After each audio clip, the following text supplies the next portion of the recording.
This is Hidden Brain. I'm Shankar Vedantam. Think about the last time you were part of a brainstorming session.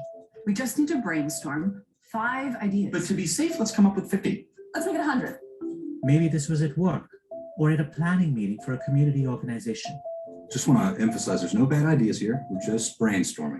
Many people probably suggested ideas. Perhaps there was some discussion about which proposal was best.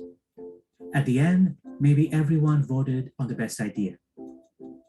If your meeting was like most meetings, there was probably one kind of idea that was in short supply: how to do less. I remember a brainstorming session some years ago where colleagues filled an entire wall with Post-it notes. When I looked at the Post-it wall later on, I was struck that almost none of the notes suggested that the organization could streamline projects or stop doing things that weren't working. All the ideas were about expansion, new projects. Today we ask why we often ignore one of the most powerful paths to innovation. When less is more, this week on Hidden Brain.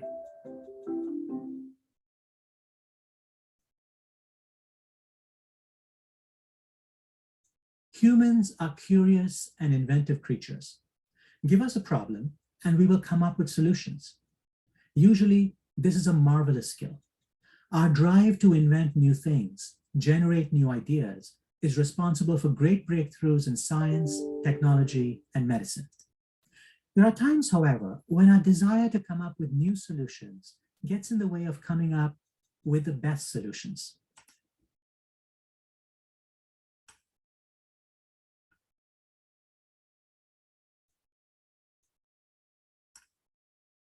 Familiar with a particular object, we tend to look for ways to add to it rather than to subtract from it. But the act of taking away can produce remarkable results.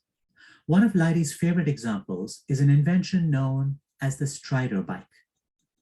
These are the pedalless mini bikes that basically allow kids as soon as 1.5 years old to ride a bike. And the way they work, they're small bikes, but they're not propelled by chains and pedals, but by toddlers striding with their legs. That's why they're called Strider bikes. And what happens is the toddler propels the bike forward, kind of like a Flintstone cars. And what's even more impressive is once my son has since aged out of the Strider bike, and once he decided it was time for his big kid bike, we didn't have to bother with training wheels. He already knew how to balance, and he just needed to learn how to push the pedals and, of course, to brake. And children's bikes were marketed as their own distinct class of bicycle for almost a century. And there were plenty of design changes over that time, right? Training wheels, fatter tires, more and more speeds, those contraptions that connect a kid's bike to a grown-up's like a caboose.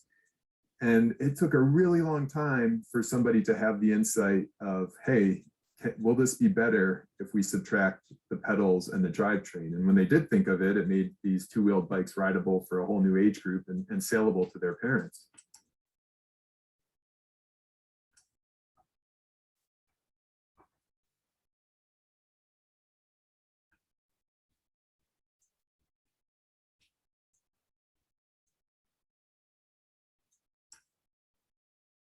Just want to put their money behind something tangible.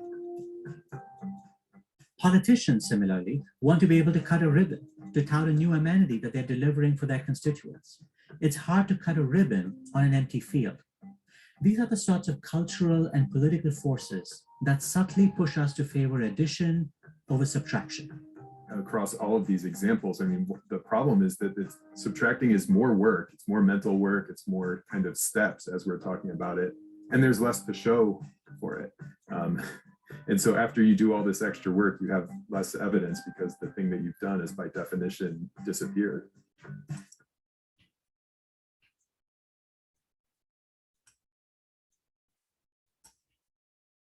And suggested taking something away. Yeah. I want to turn my attention to what happens within organizations, when we're having brainstorming sessions around the table, for example. I feel like there's often a lot of pressure to add and almost no incentive to subtract. So everyone sitting around the table wants their idea implemented. Polite people don't want to shoot down ideas from their colleagues. And so the net result is a pileup of new programs, new projects, a ton of additions? Certainly, there's politeness, and then there's also just, it's kind of a good decision-making shortcut to not come in and say, oh, here's something we definitely should subtract from this organization until you understand how the organization works, right? I mean, so it's pretty bold for somebody to say, hey, let's get rid of the ice hockey team before you understand how, what they're contributing to the university, the history of the ice hockey team, and so on and so forth.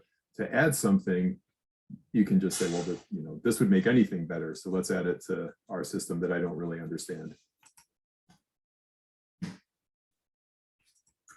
I understand that you've also looked at how adding could even have biological roots. Tell me about the work of Stephanie Preston. Yeah, Stephanie's one of my favorite researchers. She's a psychologist at the University of Michigan, and she knows more than anybody about what she calls acquisitiveness, which is how and why we get and keep things. So, for example, one of my favorite studies of hers, participants are shown more than 100 different objects in random order and one at a time. And then as each object appears on the screen, participants are asked whether they would like to acquire it virtually. It's all imaginary. They know they won't actually get these things. And they can acquire as many or as few as they want. And the objects vary in their usefulness. So there are things like bananas and coffee mugs and extension cords, things you might pick up.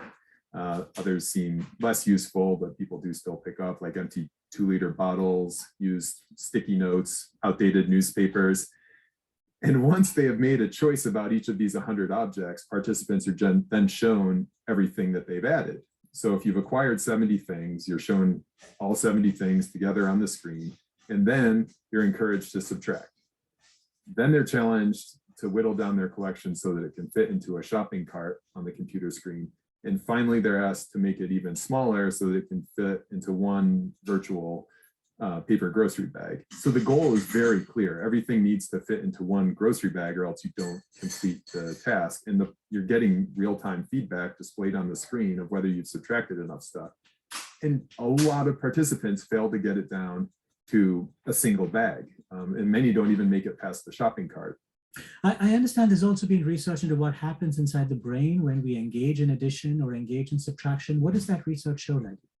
One way that the neuroscientists have studied this is, hooking people up to their brain imaging machines while they're acquiring things. And so food acquisition, as well as other types of acquisition, activate this same reward system in the brain. So it's this pathway connects basically the thinking and the feeling parts of our brain. And this is what makes it pleasurable to eat. And it can also be stimulated, as we know, by drugs like cocaine, website designs that keep us clicking and scrolling. And then for hoarders, even the used sticky notes can kind of stimulate this reward pathway. So that's, and so when you do find that a specific reward system like this one is playing a role, it confirms just how deep-rooted some of our tendency to add might be.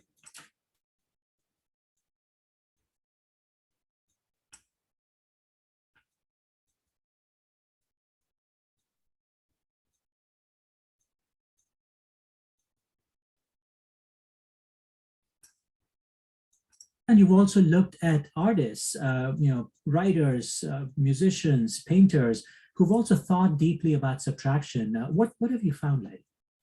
I mean, it's hard to find an expert who doesn't have some counterintuitive, seemingly counterintuitive advice on how to subtract, right? So Picasso defining art as the elimination of the unnecessary. And then you've got the Little Prince's author saying, perfection's achieved, not when there's nothing more to add, but when there's nothing left to take away. We talked about Strunk and White, omit needless words.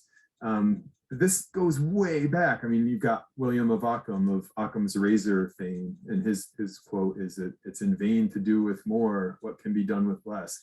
And then a quote that gets attributed to Lao Tzu, to attain knowledge, add things every day, to attain wisdom, subtract things every day. And that's 2.5 millennia back. And I think I learned a ton from these new and old prophets of subtraction, but the main takeaway is that they're the exceptions proving the rule, right? Their advice endures because we are still neglecting subtraction.